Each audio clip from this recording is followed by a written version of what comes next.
Baik, Assalamualaikum warahmatullahi wabarakatuh. Waalaikumsalam. Halo pemirsa, kali ini Rumah Pintar Pemilu Kabupaten Purbalingga hadir dengan podcast Dialektika, dialog interaktif bersama KPU Purbalingga dalam rangka pendidikan politik dengan partai politik. Episode hari ini hadir sebagai narasumber, beliau adalah Pak Bambang Irawan yang sekaligus sebagai Ketua DPC PDI Perjuangan dan Ketua DPRD Kabupaten Purbalingga. Dalam pemilu 2024, rencana ini akan digelar pada tanggal 21 Februari. Meskipun masih dalam diskusi dan belum ada kepastian dan muncul opsi-opsi lain. Namun sebagai penyelenggara pemilu, sebagai peserta pemilu dalam hal ini parpol, itu kita harus senantiasa melakukan pendidikan pemilih dan parpol melakukan pendidikan politik. Maka dari itu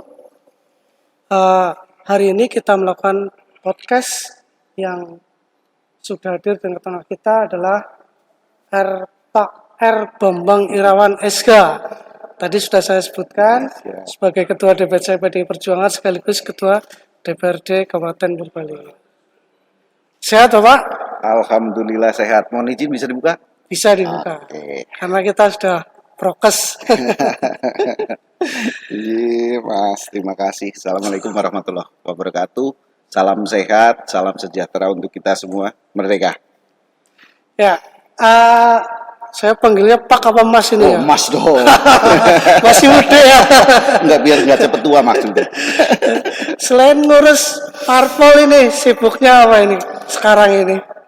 Kebenaran saya dipercaya teman-teman ini megang di beberapa organisasi.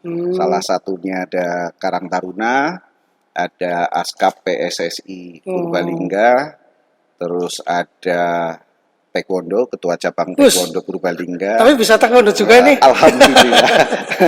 Terus ada beberapa organisasi lain lah. Luar biasa ini. Jadi memang politisi memang harus banyak organisasi ya. Kompetensinya yang pasti yang harus ditambah. Iya.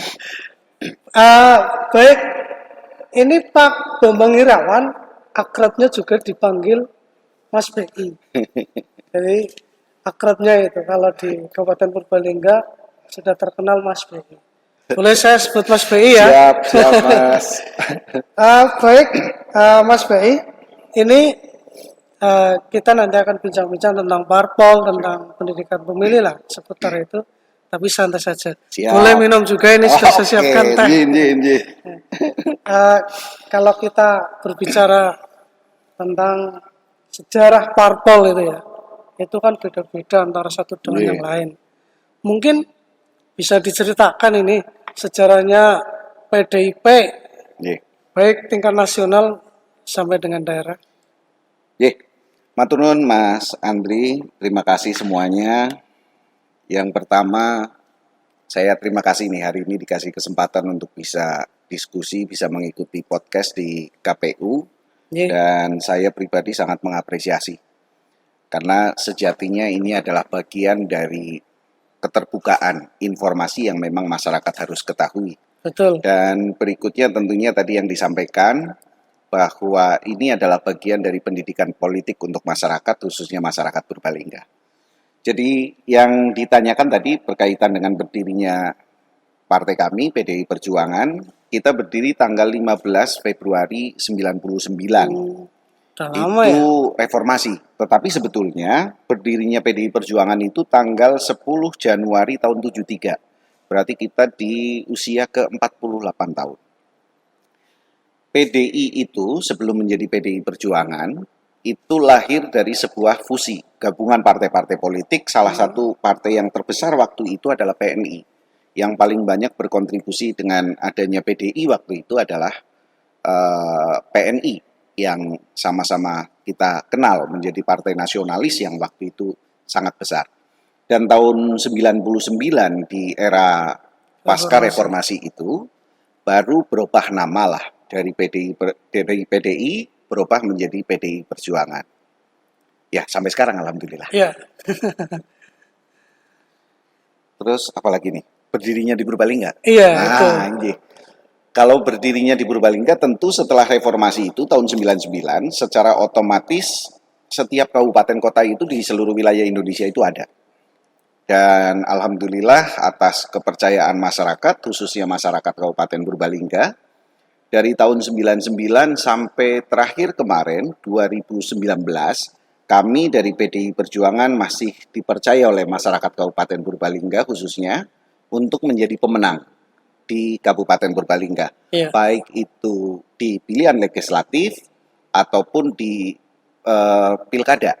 Pilihan bupati alhamdulillah dari tahun 2000 sampai dengan terakhir kemarin 2020 tahun 2020 ya, itu yang selalu menang dan alhamdulillah yang dipercaya untuk memimpin Purbalingga itu dari kader PDI Perjuangan. Luar biasa ini. Dan sudah dewasa ya PDI ya, karena tadi kalau melihat sejarah itu kan 43 tahun. 48 ya sudah kayak profesional lah.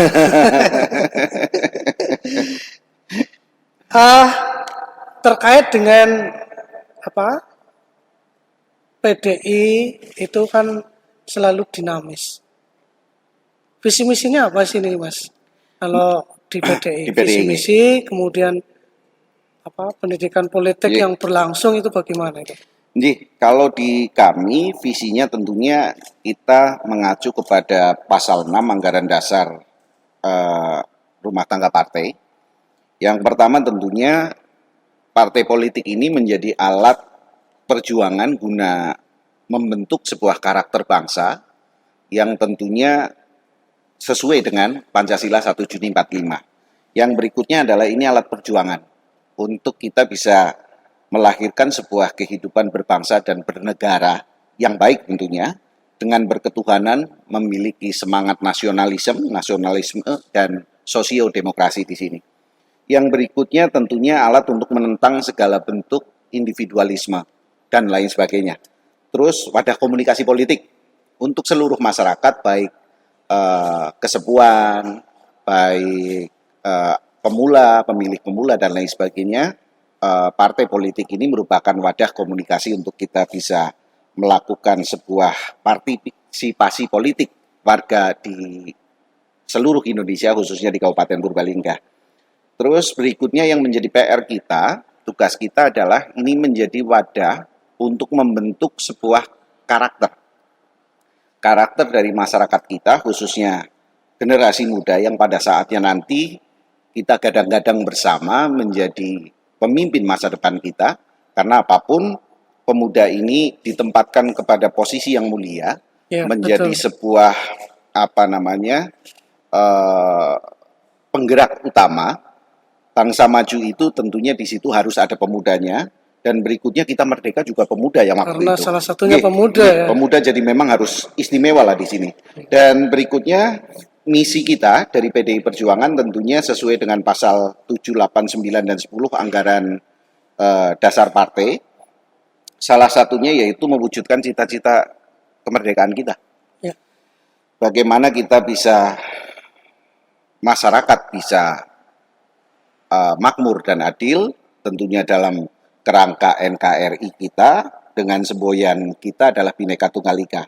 Dan bagaimana kita bisa mewujudkan Indonesia sejahtera, berkeadilan sosial, yang berkedaulatan di bidang politik, berdikari di bidang ekonomi, dan tentunya berkepribadian di bidang budaya. Kurang lebih begitu. Ya, berkepribadian di bidang politik dan ekonomi secara mandiri gitu ya. Ini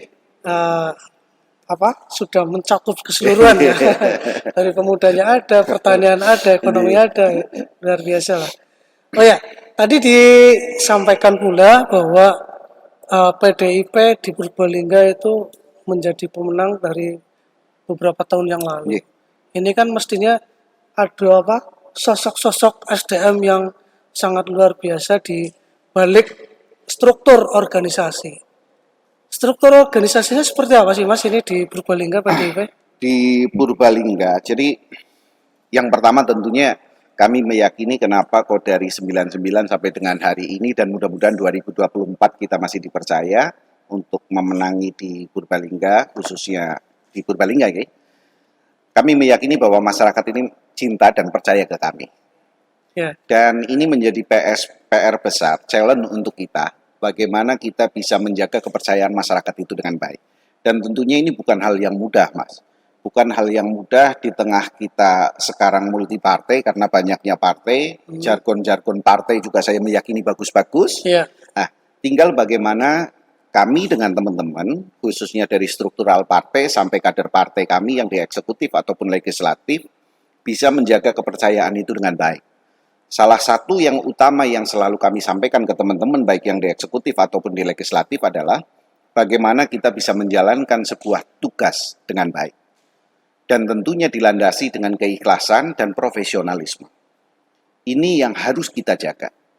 Karena apapun masyarakat mempunyai kepercayaan ke kita, tentunya masyarakat punya ekspektasi apa yang harus dilakukan. Dan alhamdulillah tahun 99 Purbalingga masih seperti itu. Ya. Dan sekarang tahun 2021 Purbalingga menurut kami, dan saya meyakini masyarakat juga bisa merasakan, pembangunannya, kemajuannya sudah sangat pesat. Dan alhamdulillah kami ada di dalamnya, Mas.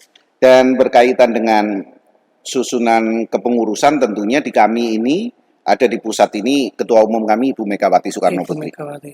Sampai hari ini beliau masih menerima amanah dari struktural partai. Dan kebetulan kalau di Purbalingga, kebetulan ketua partainya saya, ketua DPC saya, dan kami dibantu oleh, berapa ini? Kami dibantu 11, berarti kurang lebih 11 wakil ketua. Jadi wakil ketua kami itu ada bidang-bidangnya, Mas. Bidang-bidang. Jadi bidang kehormatan itu sifatnya lebih ke internal. Bagaimana mereka wakil ketua bidang ini bisa mengontrol kinerja dari teman-teman struktural, kader yang di eksekutif ataupun di legislatif. Jadi mengawasi gitu ya. Jadi di saat mereka ada one prestasi ataupun melakukan sesuatu hal di luar dari garis komando partai, tentunya ini ada punishment ataupun pembinaan yang harus dilakukan oleh wakil ketua bidang kehormatan partai. Yang berikutnya ini ada wakil ketua bidang pemenangan pemilu. Ini kebetulan senior kami Pak Haji Ikhwan. Kalau tadi wakil ketua bidang kehormatan itu Pak Parman dari wilayah Kecamatan Kutasari, desanya Limbangan. Terus wakil ketua bidang ideologi dan kaderisasi. Kaderisasi dan ideologi tentunya kami masih dan sangat berpegang teguh bahwa ideologi kami ini adalah Pancasila 1745. NKRI kita harga matilah. Dan dalam kita berkaderisasi tentunya menjadi syarat wajib untuk mereka patuh dan taat dengan apa yang menjadi platform negara kita. Terus berikutnya wakil ketua bidang organisasi dan keanggotaan. Ini kebetulan karena kami efektif jumlahnya banyak, kita ada 239 desa dan kelurahan, secara otomatis berarti kita 239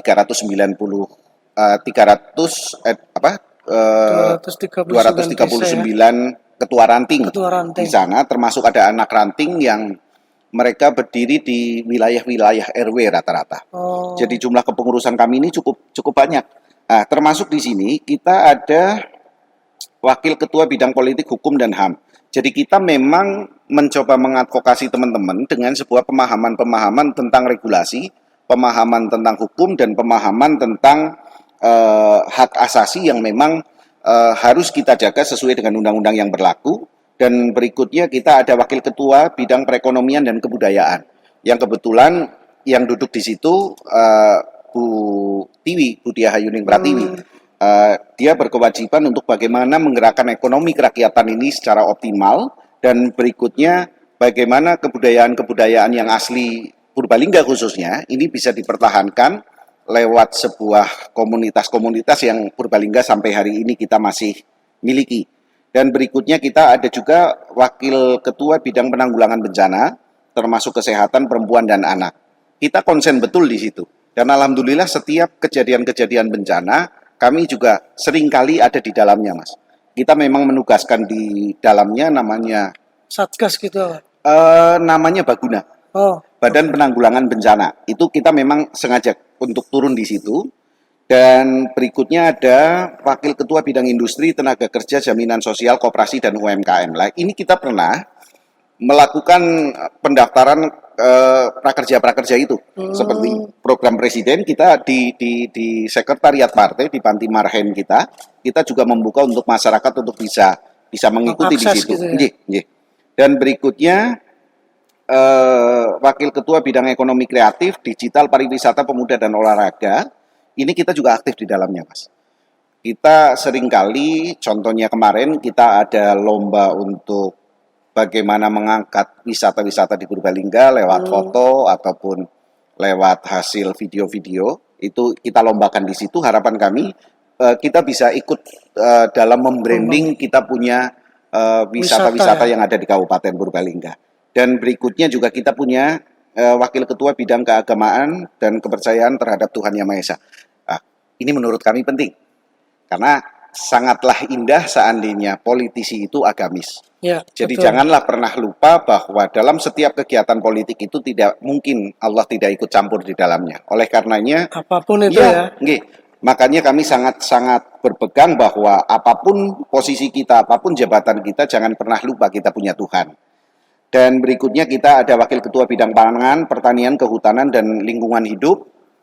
Ini yang memang kemarin dari beberapa kesempatan kita ikut juga dalam penanaman pohon, Penghijauan maksudnya. penghijauan, terus penyebaran benih-benih ikan di beberapa sungai dan beberapa desa yang ada di wilayah Kabupaten Purbalingga.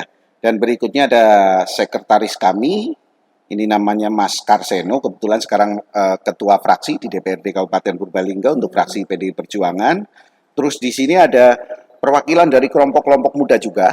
Jadi kita ada wakil sekretaris bidang internal, kebetulan itu anak muda, Mas Agung namanya. Dia aktif di underbo partai kami yang namanya Komunitas Juang. Jadi Komunitas Juang nanti harapan kami adalah bagian dari Kawah Chandra di Muka untuk generasi-generasi muda belajar tentang politik, tetapi tentunya politik yang benar. Ya. Jadi harapan kami di saat mereka diberikan kesempatan untuk duduk di legislatif ataupun di eksekutif, mereka bisa betul-betul menjiwai betul dengan suasana kebatinan bagaimana menjalankan sebuah kewajiban, termasuk di dalamnya bagaimana menjaga sebuah kepercayaan dengan baiklah. Kursus politik ada di situ juga ya. Diklat. Jadi kita melatih science of crisis. Jadi bagaimana kita bisa memahami tentang alur kepartean kita, tetapi di sisi lain bagaimana kita bisa mempunyai rasa empati kepada orang-orang di lingkungan sekitar kita. Ini seperti itu kurang lebih. Ya.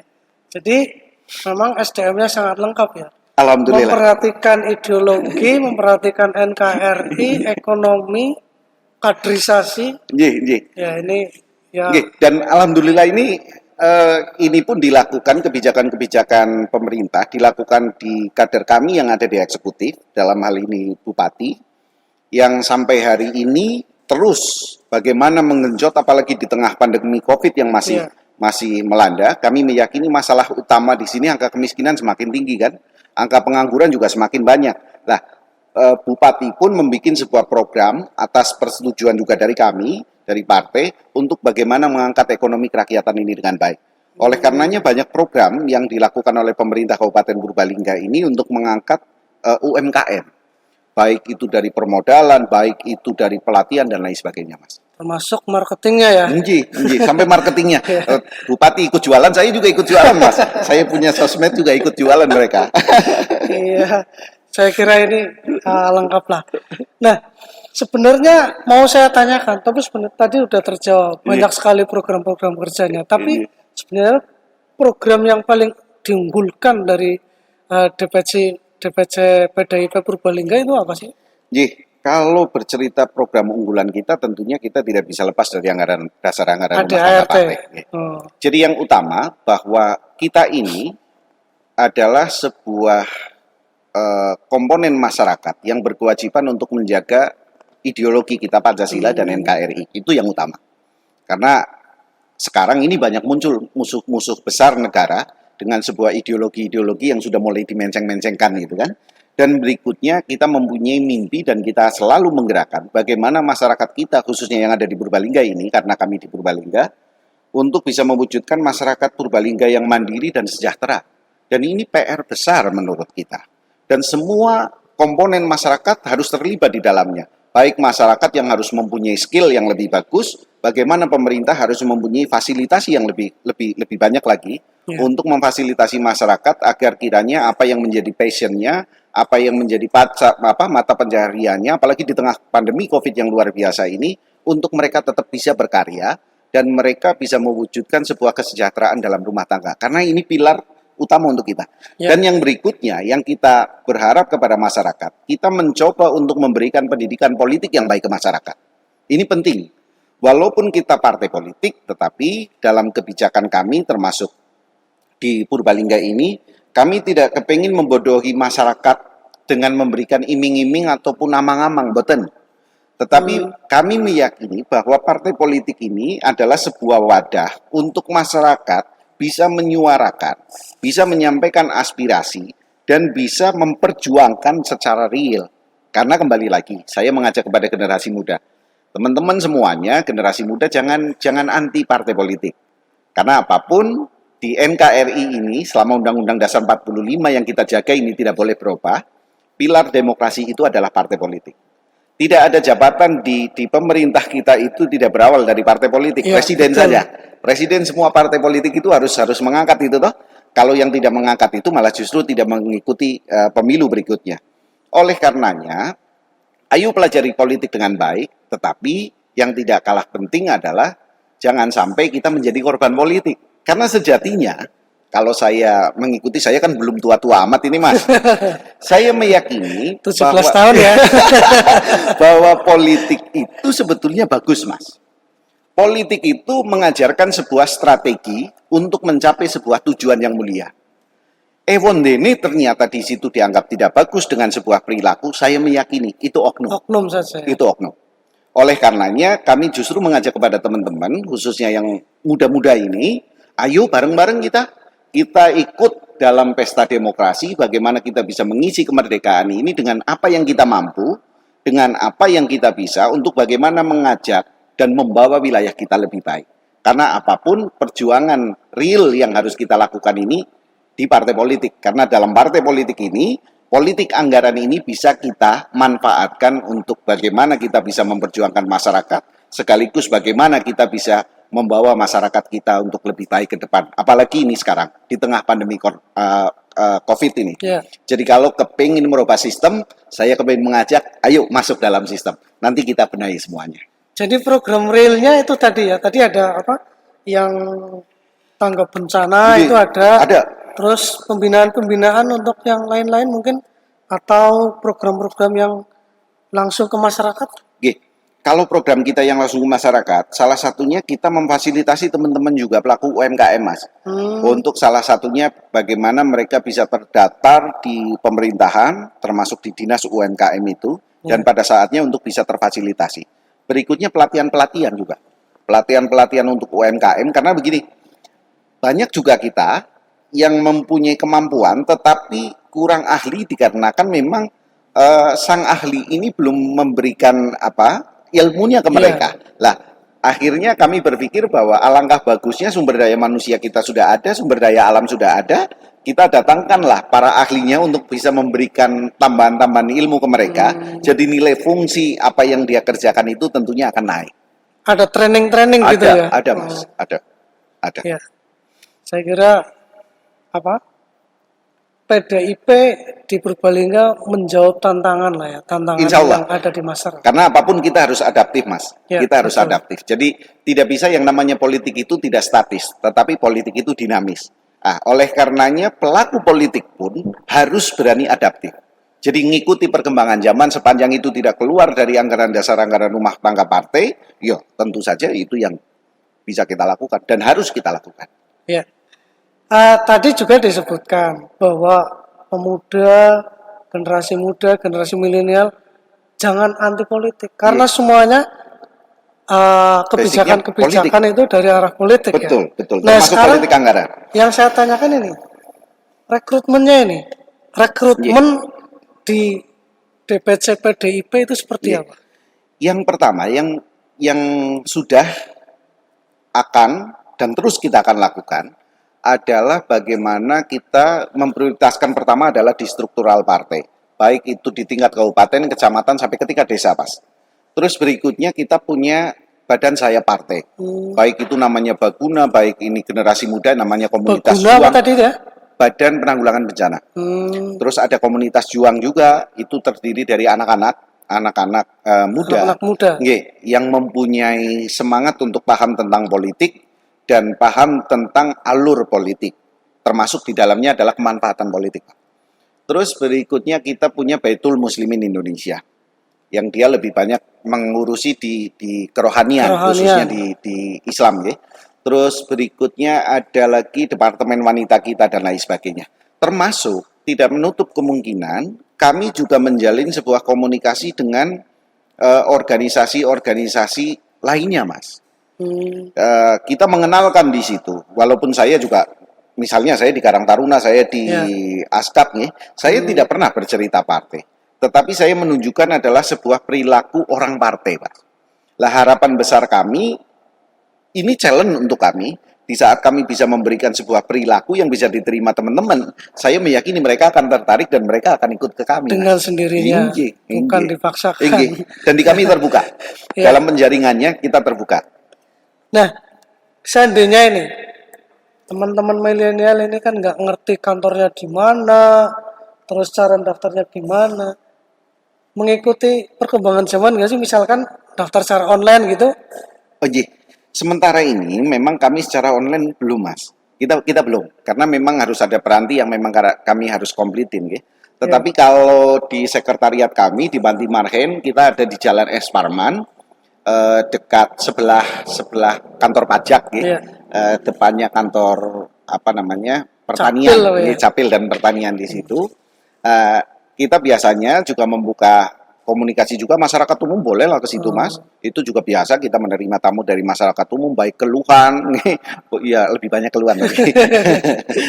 Terus berikutnya kalau kepengen mendaftar ya tentunya ada identitas, dan berikutnya kita mencetak KTA untuk legalitasnya bahwa mereka itu anggota kami.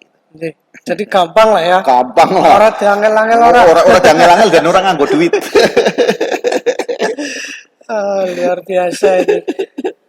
Oh iya, pemilu 2024, siap. Ya meskipun masih dalam rancangan waktunya, itu kira-kira persiapan-persiapannya itu gimana sih dalam mencapai target nanti dalam pemilu 2024? Yang pasti yang kami lakukan tentunya kita semakin memantapkan organisasi, baik itu struktural sampai dengan kader-kader kita yang ada di eksekutif dan legislatif. Kita lebih mantapkan lagi tentang pemahaman mereka secara politik, dan berikutnya adalah bagaimana mereka bisa melakukan sebuah komunikasi politik ke wilayah dapil, kan, karena pilihan di dapil. Dan berikutnya yang tadi saya sudah sebutkan di awal, kami selalu wanti-wanti kepada teman-teman kami yang ada di eksekutif ataupun di legislatif untuk bisa menjaga sebuah marwah partai dengan baik. Salah satunya adalah bisa menjaga sebuah trust, kepercayaan masyarakat yang sudah diberikan ke kita. Dengan cara apa? Pembuktian. Ini sangat penting, karena sebenarnya menjawab sebuah tantangan orang itu jauh lebih mudah di saat kita bisa membuktikan. Sekarang kita mempunyai kesempatan seperti yang ada di Dewan, seperti saya, menjadi ketua Dewan ataupun kader kami yang ada di eksekutif, tentunya sebagai pelaku kebijakan di situ, sangat mudah untuk melakukan sebuah action pembuktian daripada orang yang di luar dari sistem. Ini pemahaman kami seperti itu. Dan berikutnya, ayo dengarkan masyarakat. Kita turun ke masyarakat, apa yang menjadi aspirasi masyarakat, apa yang menjadi keluhan masyarakat, apa yang menjadi kebutuhan masyarakat, yang memang betul-betul layak untuk kita perjuangkan sampai goal. Kalau seperti itu, insya Allah kita masih dipercaya masyarakat.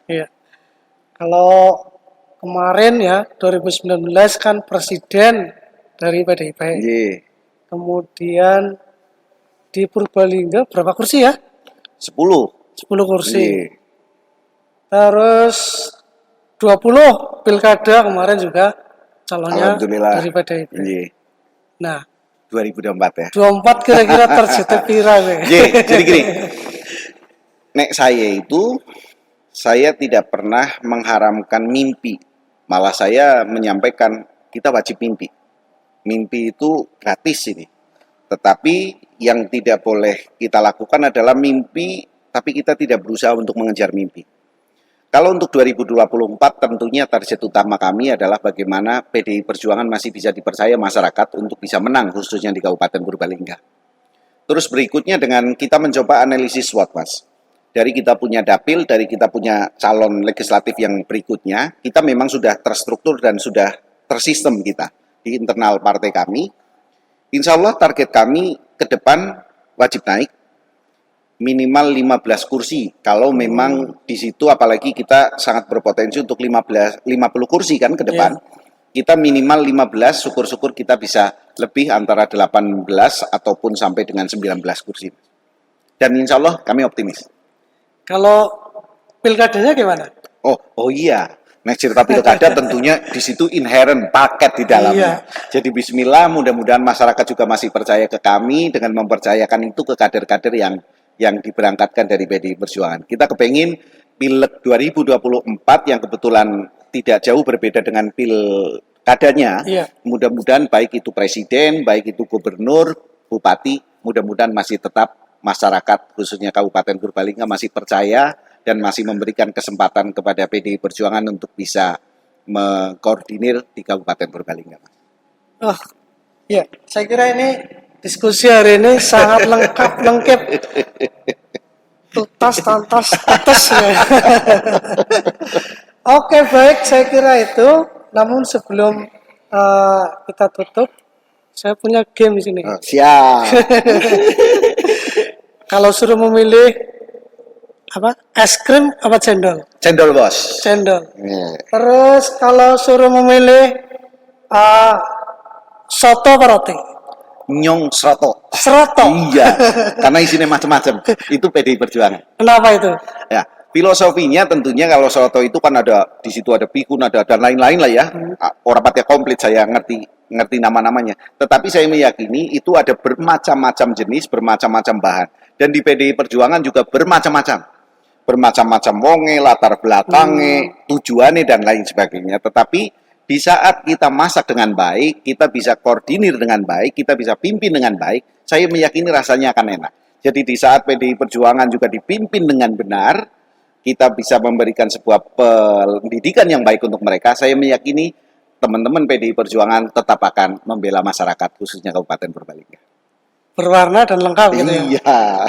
Baik, saya kira itu Bapak Ibu apa yang bisa kami hadirkan, bincang-bincang kami di podcast Dialektika hari ini bersama narasumber yang luar biasa, Ketua DPC PDI Perjuangan Kabupaten Purbalingga sekaligus Ketua DPRD Kabupaten Purbalingga.